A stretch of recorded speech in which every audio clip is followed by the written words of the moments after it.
Did you get that press release or two? Your press release? No, I didn't do one. I saw that you were removed from controlling board permanently. What's the deal? Well, it appears that we're reverting back to something that was a practice for a long time, where the vice chair was serving in place of the chair. That happened for quite a period of time when the former chairman of the House and Senate Finance Committee was vice chair in the House.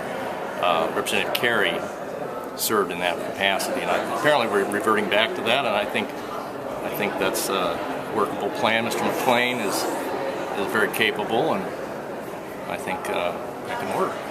Is it your decision to leave? No, not at all.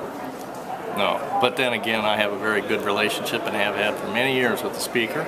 I serve at his pleasure, and I have all confidence that we will work through this just fine.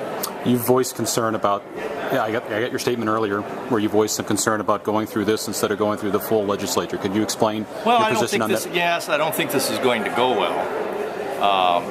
There's a lot of concerned legislators, and it's hard to say what they'll do with their concern. Obviously, the challenge will be, and the need will be, to turn their concern into productive legislative action rather than some other things. And I have confidence that we can do that. It may modify what happens today. We'll see. How would you have voted today if you were on controlling board? Well, my aspiration today was not to vote because it would be removed from the agenda. It would have been better if item 40 was not on the agenda today and was pushed forward so that we could have the opportunity to run proper legislative process, which has not finished its work as of now. I understand that there's a process and there needs to be more done on this.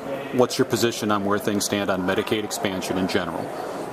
My position is that until we run the 2 tracks that we've been running and finish those to a degree where we can get a clear view of what kind of appropriation might be needed and what kind of programs will be offered to those who are going to be impacted negatively by the so-called Affordable Care Act, my position would be that we need to run those 2 things, and those 2 things are substantially increasing our Medicaid reforms to save money and to have a healthier situation for those who are receiving Medicaid now, not part of the expansion, but also potentially part of them.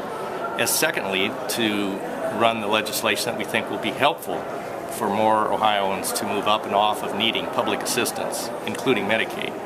So when those 2 things ripen, then we'll be able to determine what modification of this controlling board action is indicated, and that could be very soon. But it sounds like your position is the state's not ready to move ahead with Medicaid expansion until the reform and the workforce development, those arms are completed.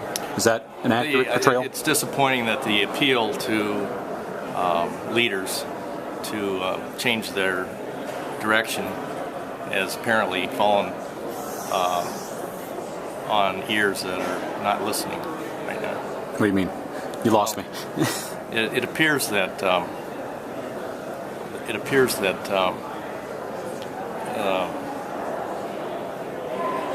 we haven't been successful in our appeal to change the process. Okay? Okay.